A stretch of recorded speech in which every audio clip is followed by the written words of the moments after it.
Hi friends, నేను మీ Madhu Silari. Welcome to Madhu Silari vlogs YouTube channel. మిత్రులారా, మన యొక్క పాలిటీ క్లాస్లో భాగంగా భారత రాజ్యాంగ పరిణామ క్రమం ఏమిటి, దాని స్వభావం ఏమిటి, evaluation of the Indian constitution and nature, భారత రాజ్యాంగ రచన చేయడానికి దోహదపడినటువంటి చారిత్రక క్రమం ఏమిటి, historical background of the Indian constitution అనే విషయాన్ని మనము ఈ టాపిక్లో తెలుసుకుందాం. ముందుగా మిత్రులారా, ప్రతి ఒక్కరు ఏ ఆస్పిరెంట్ అయినా, అది పంచాయత్ సెక్రటరీ కావచ్చు, ఫారెస్ట్ బీట్ ఆఫీసర్ కావచ్చు, రెవెన్యూ కావచ్చు, ఇంజనీరింగ్ డిపార్ట్మెంట్ కావచ్చు, ఎడ్యుకేషన్ డిపార్ట్మెంట్ కావచ్చు, జేఎల్ కావచ్చు, డిఎల్ కావచ్చు, అదేవిధంగా ఏపీపీఎస్సీ, టీఎస్పీఎస్సీల నుంచి విడుదలయ్యేటటువంటి గ్రూప్ 1, గ్రూప్ 2, గ్రూప్ 3, గ్రూప్ 4 ఏ ఎగ్జామ్ తీసుకున్నా అన్ని సబ్జెక్టులకు, అన్ని ఎగ్జామ్స్కు అవసరమైనటువంటి సబ్జెక్ట్ ఇండియన్ పాలిటీ, భారత రాజ్యాంగము, రాజకీయాలు, అవలోకనం, over view of the Indian constitution. కాబట్టి మిత్రులారా, తప్పకుండా నా ఛానల్లో మధు సిలారి వ్లాగ్స్లో వచ్చేటటువంటి ప్రతి టాపిక్ను మీరు అర్థం చేసుకొని ఒక మంచి పౌరులుగా, అదేవిధంగా మంచి ప్రయోజకులుగా విజయం సాధించాలని మనసారా కోరుకుంటున్నాడు ఈ Madhu Silari vlogs YouTube channel.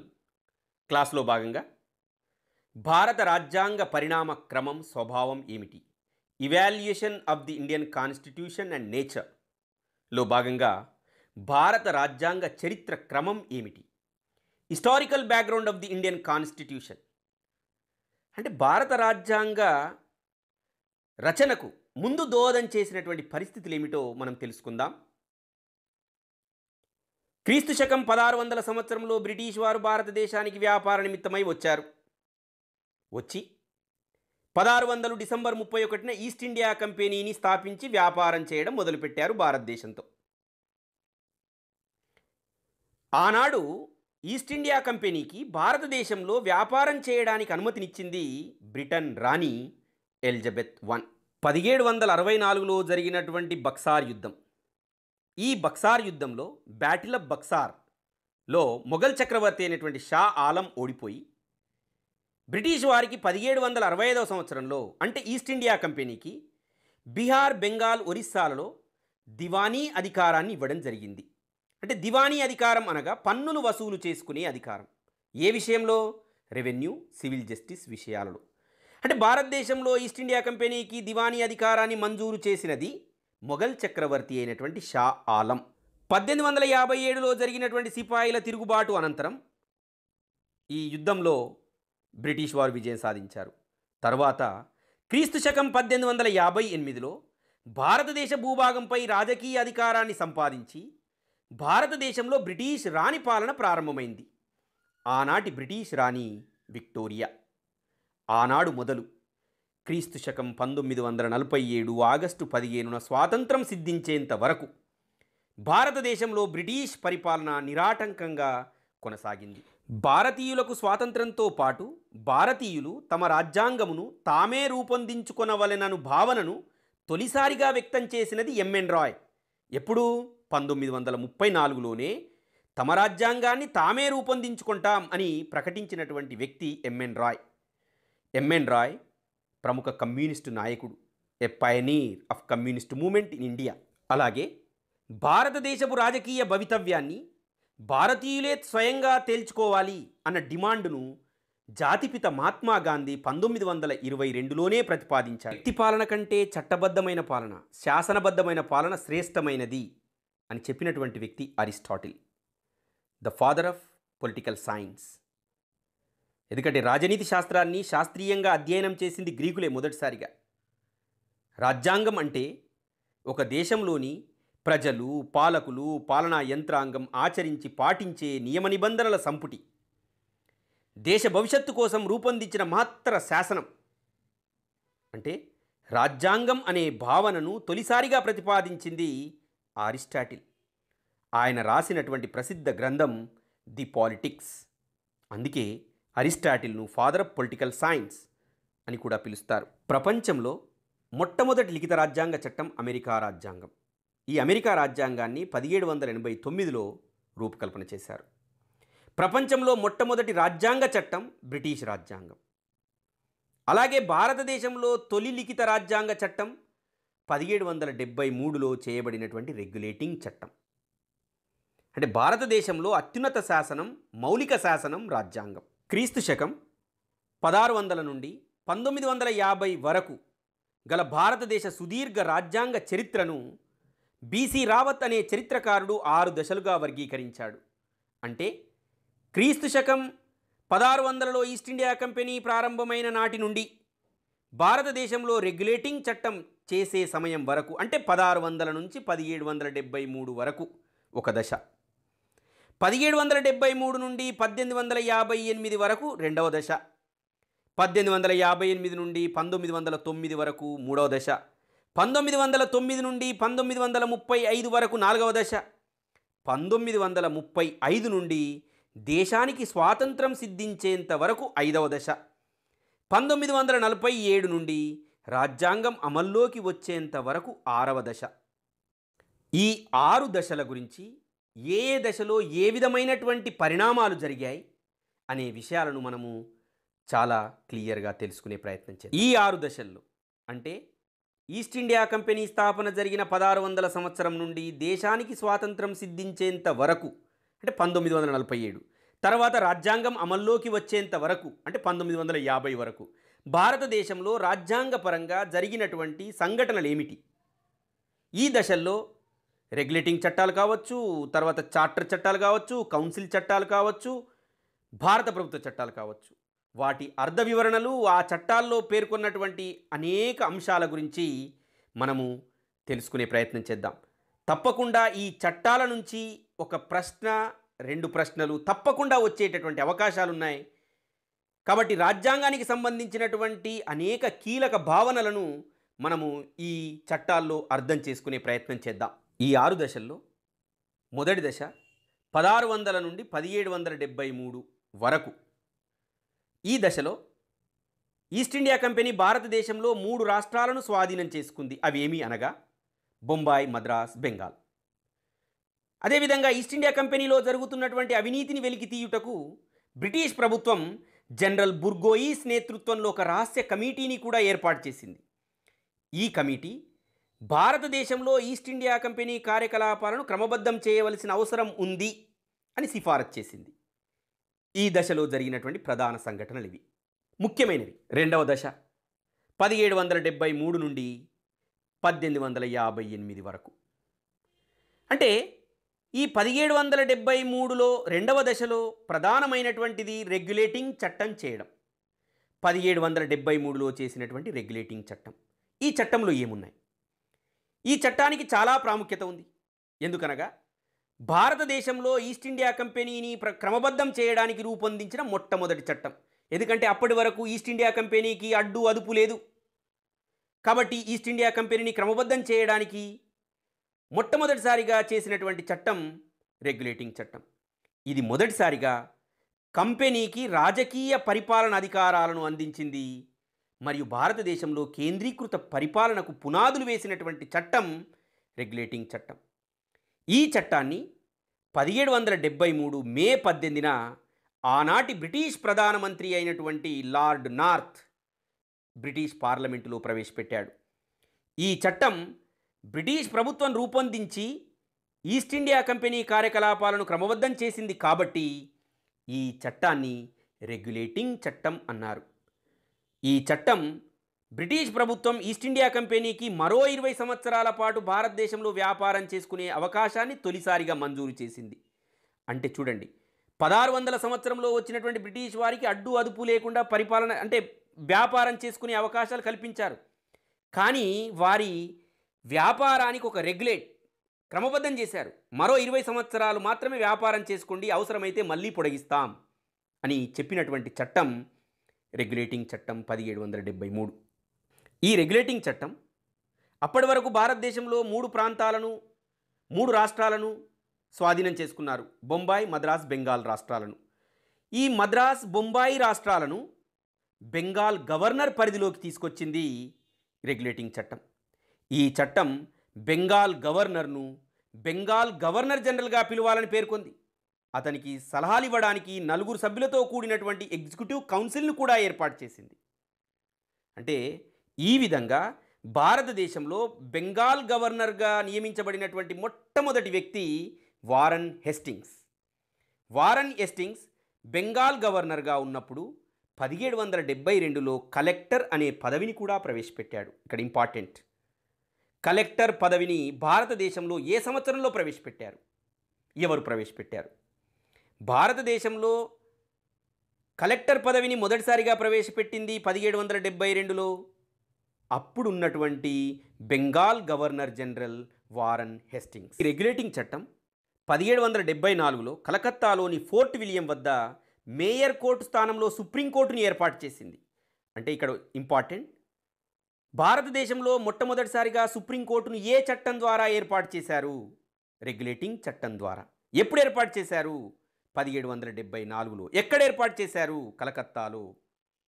ఏ కోర్టు స్థానంలో ఏర్పాటు చేశారు? మేయర్ కోర్టు స్థానంలో. ఇవి చాలా ఇంపార్టెంట్. ఈ సుప్రీంకోర్టులో ఒక ప్రధాన న్యాయమూర్తి, 3 ఇతర న్యాయమూర్తులను నియమించింది. ఆ విధంగా భారతదేశంలో నియమించబడినటువంటి మొట్టమొదటి ప్రధాన న్యాయమూర్తి సర్ ఎలిజా ఇంపే. ఇతర న్యాయమూర్తులు 3 కదా, రాబర్ట్ చాంబర్స్, సీజర్ లైమ్స్టర్, జాన్ హైడ్లు. అదేవిధంగా 1773 చట్టానికి సవరణ తీసుకురావడానికి 1781లో యాక్ట్ ఆఫ్ సెటిల్మెంట్ను కూడా తీసుకొచ్చారు. ఈ చట్టం ప్రకారంగా బ్రిటిష్ పాలిత ప్రాంతాలు అని పేర్కొనడం ద్వారా అధికారికంగా బ్రిటిష్ వారు భారతదేశంపై అధికారం పొందారు.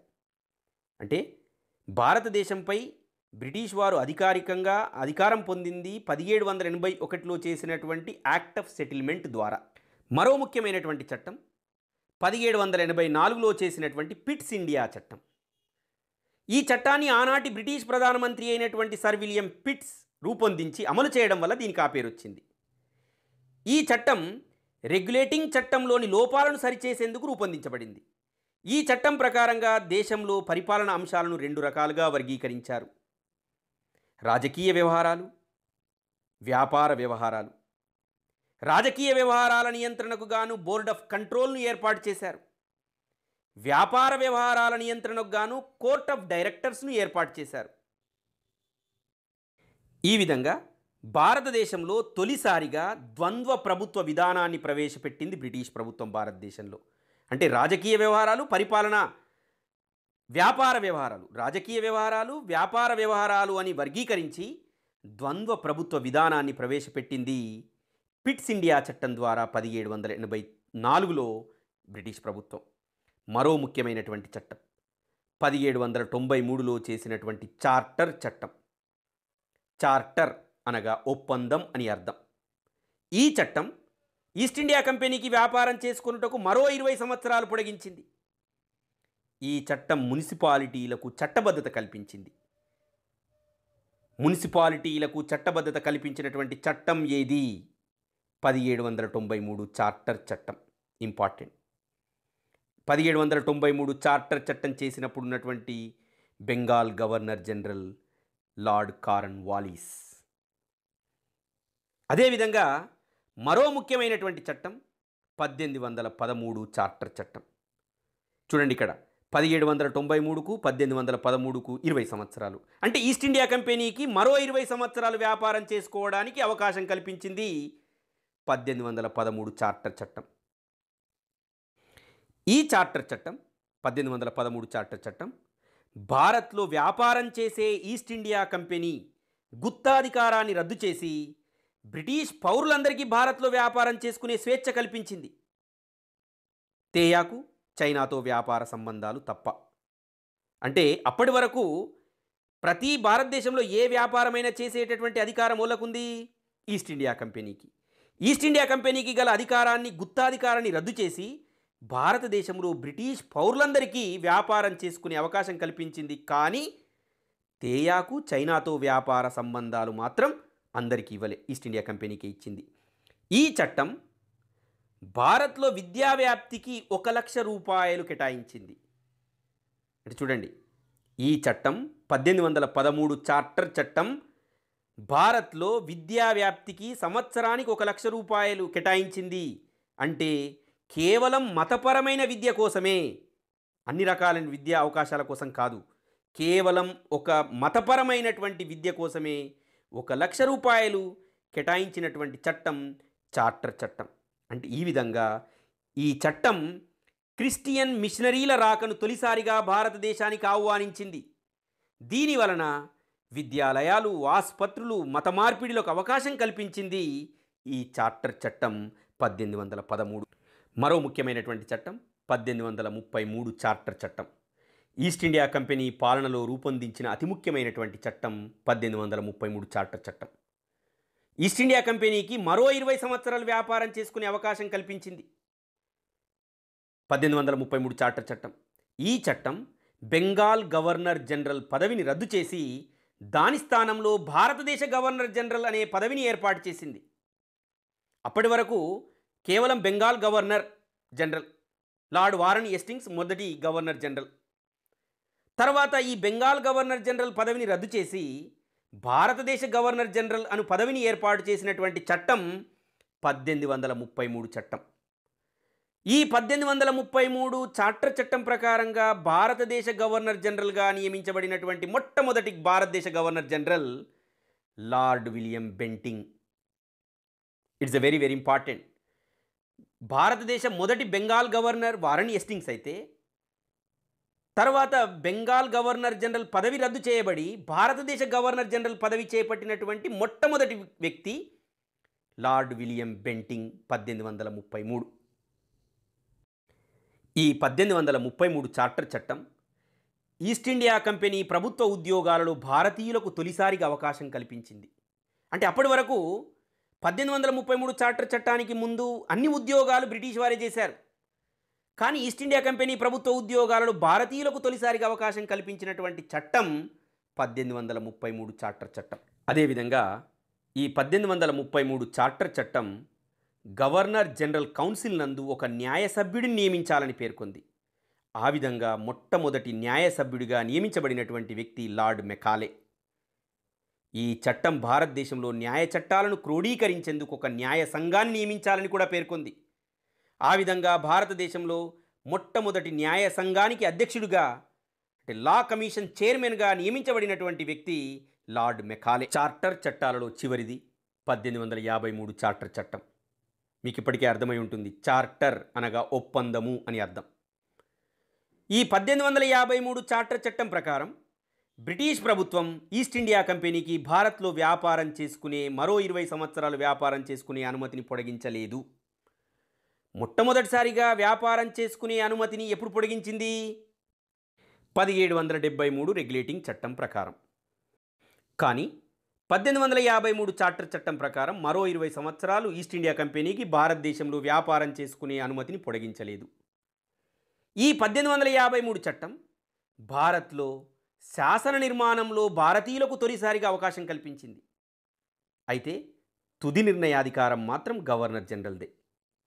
కేంద్ర శాసనసభలో తొలిసారిగా స్థానిక ప్రాంతాల నుండి మొత్తం 6 సభ్యులలో 4 మద్రాసు, బొంబాయి, బెంగాల్, ఆగ్రాల నుండి తీసుకున్నారు. ఈ చట్టం 1853 చార్టర్ చట్టం గవర్నర్ జనరల్ కౌన్సిల్ అధికారాలను 2 రకాలుగా వర్గీకరించింది. అవి శాసన నిర్మాణ అధికారాలు, శాసన నిర్మాణ విధులను రూపకల్పన చేయడానికి శాసన మండలిని ఏర్పాటించింది. రెండవది కార్యనిర్వాహక విధులు, వీటి నిర్వహణకు కార్యనిర్వహణ మండలిని ఏర్పాటు చేసింది. ఈ 1853 చార్టర్ చట్టం ద్వారా వివిధ కమిషన్ సిఫారసులను అనుసరించి civil procedure code, criminal procedure code, అదేవిధంగా ఇండియన్ పీనల్ కోడ్లను రూపొందించబడ్డాయి. సివిల్ ప్రొసీజర్ కోడ్ 1859లో రూపొందించబడింది. క్రిమినల్ ప్రొసీజర్ కోడ్ 1861లో రూపొందించబడింది. ఇండియన్ పీనల్ కోడ్ 1860లో రూపొందించబడింది.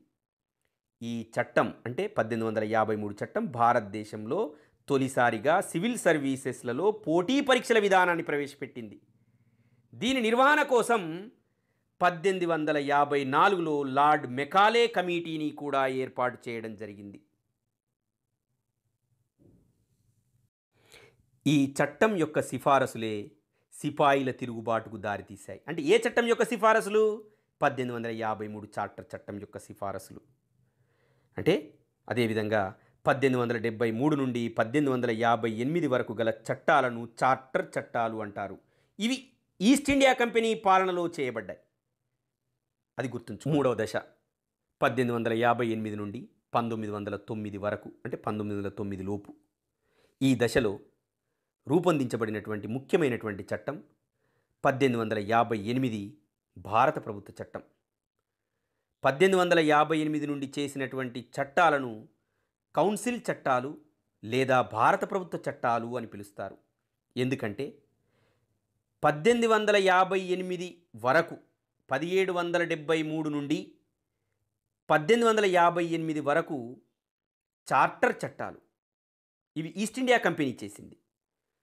కానీ తర్వాత భారతదేశంలో పరిపాలన బ్రిటిష్ రాణి చేతుల్లోకి వెళ్ళిపోయింది. క్రౌన్ రూల్ స్టార్ట్ అయింది. కాబట్టి వీటిని భారత ప్రభుత్వ చట్టాలు అంటారు. 1857లో జరిగిన సిపాయిల తిరుగుబాటును ఈస్ట్ ఇండియా కంపెనీ సమర్థవంతంగా అణిచివేయలేదని బ్రిటిష్ ప్రభుత్వం ఇండియాలో ఈస్ట్ ఇండియా కంపెనీ పాలనను రద్దు చేసింది. To abolished east India company in India. ఈ చట్టం భారత్లో బ్రిటిష్ రాణి ప్రత్యక్ష పాలన ప్రారంభమైంది. 1858 నవంబర్ 1న బ్రిటిష్ రాణి భారతదేశ పరిపాలన చేపడుతుందని ప్రకటన జారీ చేయబడింది. దీనినే విక్టోరియా మహారాణి ప్రకటన అంటారు. ఈ చట్టం భారతదేశ గవర్నర్ జనరల్ అనే పదవిని రద్దు చేసి దాని స్థానంలో వైస్రాయి లేదా రాజప్రతినిధి అను పదవిని 5 సంవత్సరాల పదవీకాలంతో ఏర్పాటు చేసింది. అలా నియమించబడిన మొట్టమొదటి రాజప్రతినిధి వైస్రాయి లార్డ్ కానింగ్. అందరూ గుర్తుంచుకోవాలి, భారతదేశ బెంగాల్ గవర్నర్గా నియమించబడినటువంటి వ్యక్తి మొదటి వ్యక్తి వారన్ హేస్టింగ్స్. భారతదేశ గవర్నర్ జనరల్గా నియమించబడినటువంటి వ్యక్తి లార్డ్ విలియం బెంటింగ్. అలాగే మొట్టమొదటి రాజప్రతినిధి viceroy lord Canning. It's a very very important. ఈ చట్టం భారతదేశ పరిపాలనా నియంత్రణకు భారత రాజ్య కార్యదర్శి, సెక్రటరీ ఆఫ్ స్టేట్స్, భారత వ్యవహారాల మంత్రి అను పదవిని ఏర్పాటు చేసింది. ఆ విధంగా భారతదేశ వ్యవహారాల మంత్రి, సెక్రటరీ ఆఫ్ స్టేట్స్గా నియమించబడినటువంటి మొట్టమొదటి వ్యక్తి సర్ చార్లెస్ హుడ్. ఈ పదవి బ్రిటిష్ పార్లమెంటులోని క్యాబినెట్ మంత్రి హోదాతో సమానం. ఈ చట్టం భారత వ్యవహారాల మంత్రికి పరిపాలనలో సహాయం అందించడానికి 15 మంది సభ్యులతో కూడినటువంటి ఇండియన్ కౌన్సిల్ను కూడా ఏర్పాటు చేసింది. 1858 భారత ప్రభుత్వ చట్టం ప్రకారంగా భారతదేశంలో పరిపాలనా క్రమం క్రింది నుండి పైకి. రాజప్రతినిధి వైస్రాయ్, వైస్రాయ్కి పైన భారత రాజ్య కార్యదర్శి, సెక్రటరీ ఆఫ్ స్టేట్స్, దాని తర్వాత బ్రిటిష్ పార్లమెంట్, బ్రిటిష్ పార్లమెంట్ తర్వాత బ్రిటిష్ రాణి, భారత సామ్రాజ్ఞి. ఈ విధంగా భారతదేశ పరిపాలనా క్రమం. ఏమైనా సమస్యలుంటే ఫస్ట్ వైస్రాయ్, తర్వాత రాజ్య కార్యదర్శి, రాజ్య కార్యదర్శిని బ్రిటిష్ పార్లమెంట్, బ్రిటిష్ పార్లమెంట్ తర్వాత బ్రిటిష్ రాణి. మరో ముఖ్యమైనటువంటి చట్టం 1861 భారత కౌన్సిల్ చట్టం, శాసనసభ చట్టాలు అని కూడా అంటారు. ఈ చట్టం భారతదేశంలో తొలిసారిగా శాసన మండలులను ఏర్పాటు చేసింది. To establishment of new legislative councils for Bengal, north west frontier provinces and Punjab. అంటే భారతదేశంలో తొలిసారిగా శాసన మండళ్లను బెంగాల్లో 1862లో ఏర్పాటు చేశారు. ఎన్డబ్ల్యూఎఫ్పి అంటే నార్త్ వెస్ట్ ఫ్రాంటియర్ ప్రావిన్స్లలో 1866లో ఏర్పాటు చేశారు. పంజాబ్లో 1897లో ఏర్పాటు చేశారు. అంటే భారతదేశంలో మొదటిసారిగా ఏర్పడినటువంటి శాసన మండలులు 3. ఒకటి Bengal, 2 north west frontier province, అదేవిధంగా పంజాబ్. 1861 భారత కౌన్సిల్ చట్టం రాజ్యాంగ చట్ట నిర్మాణంలో భారతీయులకు తొలిసారిగా అవకాశం కల్పించింది. ఎప్పుడు అంటే 1862లో. ఆ విధంగా అవకాశం పొందినటువంటి వారు రాజా ఆఫ్ బెనారస్ దేవ్ నారాయణ్ సింగ్, మహారాజా ఆఫ్ పటియాలా నరేంద్ర సింగ్ మరియు దినకర్ రావు, ఆనాటి వైస్రాయి లార్డ్ కానింగ్. ఈ చట్టం తొలిసారిగా పోర్ట్ఫోలియో విధానం అంటే పాలనా శాఖల కేటాయింపు. ఈ పోర్ట్ఫోలియో విధానాన్ని ప్రవేశపెట్టింది తొలిసారిగా 1861 భారత కౌన్సిల్ చట్టం. ఈ చట్టం 1862లో కలకత్తాలోని ఫోర్ట్ విలియంలో హైకోర్టును కూడా ఏర్పాటు చేసింది. 1862లో కలకత్తా హైకోర్టుతో పాటు ముంబాయి, మద్రాస్ హైకోర్టులను కూడా ఏర్పాటు చేశారు. ఈ విధంగా భారతదేశంలో మొట్టమొదటిసారిగా ఏర్పడినటువంటి హైకోర్టు కలకత్తా హైకోర్టు. కలకత్తా హైకోర్టుతో పాటు మద్రాస్, ముంబై హైకోర్టులను కూడా ఏర్పాటు చేశారు. ఇక్కడ ఇంపార్టెంట్ అయినటువంటిది, భారతదేశంలో హైకోర్టులను ఏ చట్టం ప్రకారంగా ఏర్పాటు చేశారు? 1861 భారత కౌన్సిల్ చట్టం. ఈ 1861లో పోలీసు చట్టం అమల్లోకి వచ్చి 150 సంవత్సరాలు పూర్తయిన సందర్భంగా సికింద్రాబాదులోని పెరేడ్ గ్రౌండ్స్ నందు డిసెంబర్ 2012న మీ రక్షణలో అను పేరుతో భారీ సదస్సును కూడా నిర్వహించారు.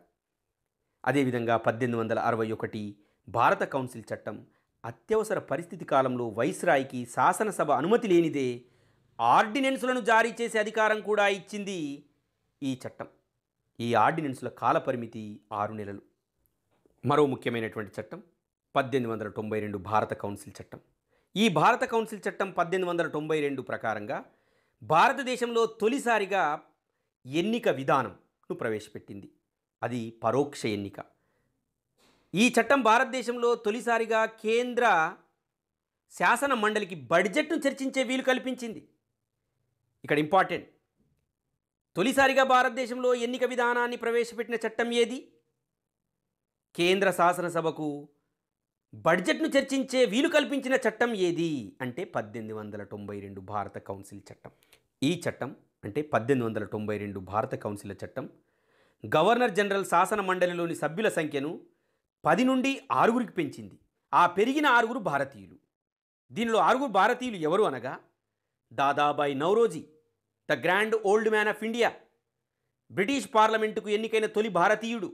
ఎప్పుడు అంటే 1892లో. గోపాలకృష్ణ గోఖలే, ఫిరోజ్ షా మెహతా, సురేంద్రనాథ్ బెనర్జీ, రస్ బిహారీ ఘోష్, బిల్గ్రామీ.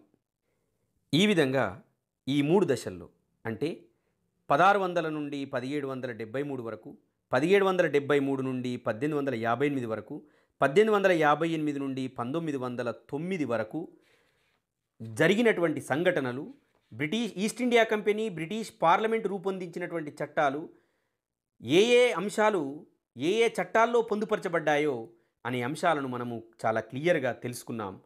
అదేవిధంగా 4, 5, 6 దశల్లో జరిగినటువంటి సంఘటనలను, అవి ఏ విధంగా రాజ్యాంగంపై ప్రభావం చూపించాయో ఆ అంశాలను నెక్స్ట్ వీడియోలో తెలుసుకునే ప్రయత్నం చేద్దాం.